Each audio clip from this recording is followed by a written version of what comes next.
औज़ुबिल्लाहि बिस्मिल्लाहिर्रहमानिर्रहीम। Law lights online with Wasim Rajput, advocate high court. दोस्तों, कैसे हैं आप? अल्लाह ताला आपको खुश रखे। आज का जो लेक्चर है वो है दूसरी शादी क्रिश्चियन मज़हब के मुताबिक, क्रिश्चियन एक्ट, मैरिज एक्ट, उसके तहत आया कि दूसरी शादी वो कर सकते हैं या नहीं।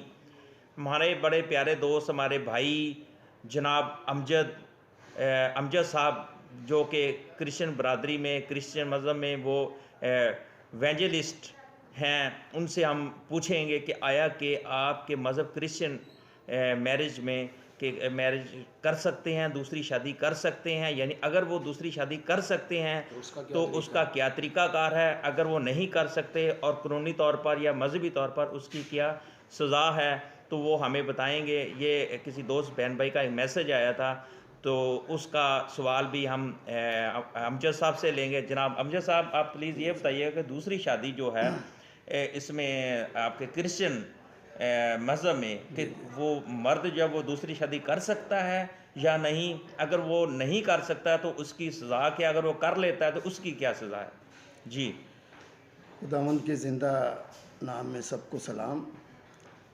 क्रिश्चियन एक्ट के तहत दूसरी शादी मसीही बाइबल तालीम के मुताबिक अलाउ नहीं है।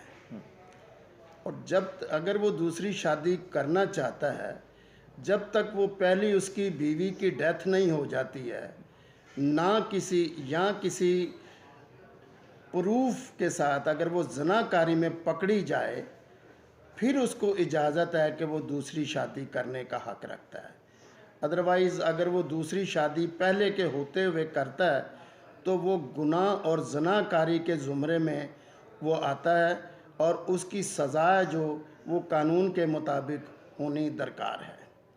इसलिए क्रिश्चियन बाइबल मुक़द्दस की तालीम के मुताबिक और क्रिश्चियन एक्ट के मुताबिक वो दूसरी शादी वो नहीं कर सकता जब तक कि पहली बीवी का इंतकाल ना हो जाए और उसके बच्चे उसको एक्सेप्ट करें कि वो दूसरी शादी करने के लायक हो, फिर वो कर सकता है। जी, इसमें हम जैसा आप दोस्तों को ये भी बताइएगा कि अगर क्रिश्चियन मर्द क्रिश्चियन औरत से शादी करता है और उसके बाद वो दरमियान में ही उसका माइंड चेंज होता है, वो अपना मज़हब छोड़ कर किसी दूसरे मज़हब में चला जाता है, अपना मज़हब छोड़ देता है, यानी मुसलमान हो जाता है या यहूदी हो जाता है दूसरी, लेकिन तो उसमें क्या इसमें आपका मज़हब कहता है कि वो निकाह टूट जाएगा उनका या कि निकाह रहेगा? इस बारे में थोड़ा सा आप। बाइबल मुक़द्दस की तालीम के मुताबिक, क्योंकि शादी एक ही मर्द को एक ही करनी वाजिब है,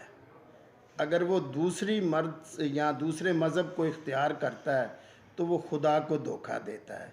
क्योंकि खुदा के आगे जब इकरार होता है तो दोनों मियाँ बीवी का इकरार होता है कि मरने दम तक, जब तक वो मर नहीं जाते, वो दूसरी शादी करने के हकदार नहीं है। अगर वो धोखेदही से, फ्रॉड से, लापरवाही से और ज़नाकारी के सबब से वो दूसरे को, अपनी बीवी को धोखा देता है, मुसलमान होकर शादी करता है या मज़हब तब्दील कर लेता है या मुसलमान किसी मस्जिद में जाकर निकाह कर लेता है, तो बाद में अगर वो प्रॉपर चैनल नहीं रहता उस पर, तो वो भी एक गुनाह और ज़नाकारी के ज़ुमरे में आता है।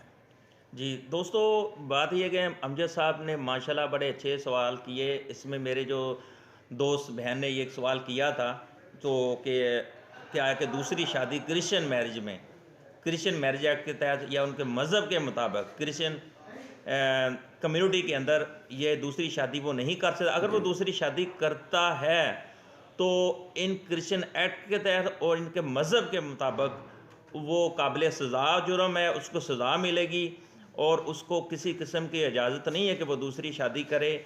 जिस तरीके से और दूसरा सवाल का उन्होंने जो जवाब दिया है कि अगर मर्द अपना मज़हब चेंज कर लेता है, मज़हब चेंज करके वो दूसरी शादी करता है, लेकिन वो पहली जो बीवी उसकी जो क्रिश्चियन थी वो उसके निकाह में रहेगी। हाँ, अगर वो अहले किताब से कर लेती है, यानी कि मुसलमान हो जाता है मर्द, तो वो मुसलमान औरत से शादी कर लेता है, लेकिन वो पहली बीवी भी उसके निकाह में ही रहेगी। लेकिन इनके मुताबिक क्रिश्चियन लॉ के तहत दूसरी शादी की इजाज़त नहीं है, और अगर वो करेगा और बहुत सख्त सज़ा का मुस्तहिक़ होगा।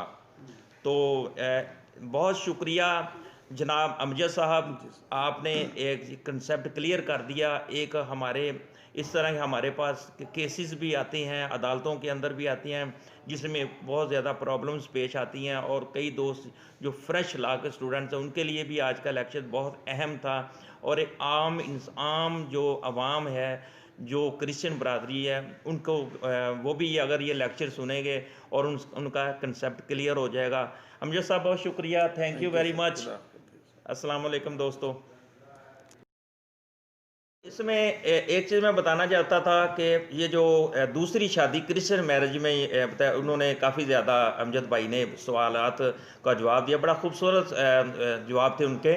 लेकिन हमारा जो कानून है इसमें लाहौर हाई कोर्ट की जजमेंट थी, क्योंकि कानून का थोड़ा सा उसमें ऐड करना चाहिए।